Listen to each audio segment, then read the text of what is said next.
Сәлем балалар, 3 сынып әдебиеттік оқу 46 сабақ. Өнерлінің қолы алтын тақырыбы. Мәтіндегі негізгі ойды анықтайсың. Бірінші тапсырма: өнерлінің қолы алтын дегенді қалай түсінесің? Балалар, өнерлі деп отырғанымыз ол белгілі бір қарапайым заттан керемет өнер туындысын жасайтын адам. Демек, өнерлі адамның, керемет өнер туындысы жасайтын адамның қолы сөзсіз алтын болмақ. Екінші тапсырма: өлеңді мәнерлеп оқы және де жаттап ал. 10 саусақ. Жалғыз саусақ тіпті де, ұстай алмас жіпті де. 2 саусақ бірікті, ине қолға ілікті. 3 саусағым орамды, жүгіртеді қаламды. Өнерлі екен 10 саусақ, қала салсақ, жол салсақ. Өлеңнің авторы Мұзафар Әлімбай. 3 тапсырма: түсініп оқы. Өлеңнің авторы туралы әңгімеле. Өлеңнің авторы Мұзафар Әлімбай. Ол балалар ақыны және де соғыс ардагері. Мұзафар Әлімбай 1923 жылы Павлодар облысы Шарбақты ауданы Маралды ауылында дүниеге келген. Ол Ұлы Отан соғысына қатысқан. Балаларға арнап Балдәурен, Шіркін балалық, Ақсеректе көксерек және тағыда басқа көптеген кітаптар жазған.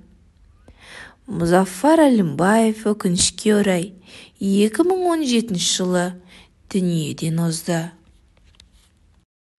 4 тапсырма: өлеңді тыңда. 10 саусақ. Шаршы төппен жалғасып, күмбірлетіп күй салсақ. 10 пернені дәл басып, ойнақтаған 10 саусақ. Көкте бұлтпен таласқан 15 қабат үй салсақ. Көк кірпішін қалаған тегеурінді 10 саусақ. Алма жүзім өрікті, майыстырып бау салсақ, ауылымызды көрікті ететін де 10 саусақ. Өлеңнің авторы Шона Смаханұлы. 5 тапсырма: түсініп оқы. Өлеңнің авторы туралы әңгімеле. 10 саусақ өлеңнің авторы Шона Смаханұлы. Ол Жамбыл облысы Талас ауданы Ойық ауылында 1924 жылы дүниеге келді. Балаларға арналған Шимайбек пен Шыңқетпе, Ұртоқпағым ұр және тағыда басқа жыр жинақтары бар.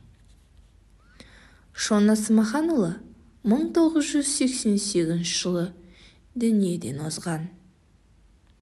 6 тапсырма: өлеңдерде адам еңбегінің қандай түрлері әңгімеленеді?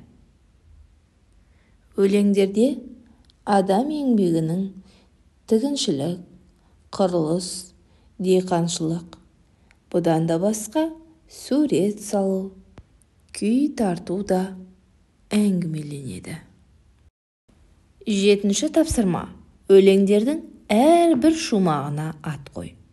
Өзің қандай мамандықты ұнататыныңды айт. Өлеңнің 1 шумағы күй тарту туралы. Демек, 1 шумақ күй деп аталсын. 2 шумақ 15 қабатты үй салу туралы. Демек, 2 шумақты құрылыс тақырыбымен атайық. Ал 3 шумақты бау-бақшам тақырыбымен атайық. 8-ші тапсырма. Мәтіндерді салыстыр. Мәтіннің авторы. Бірінші мәтіннің авторы Мұзаффар Әлімбай, ал екінші мәтіннің авторы Шона Смаханұлы.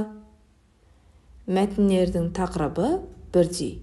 Екеуінің де тақырыбы 10 саусақ. Негізгі ой. Екі мәтіндегі негізгі ойда барлық еңбекті қолмен жасайтындығымыз туралы жазылған. 10 саусақ туралы тіркестер. Өнерлі 10 саусақ, ойнақтаған 10 саусақ. Жарайсыңдар болар, өте жақсы. Бүгінгі сабақ түсінікті болса, видеоға лайк басыңдар және де каналға тіркеліп алыңдар.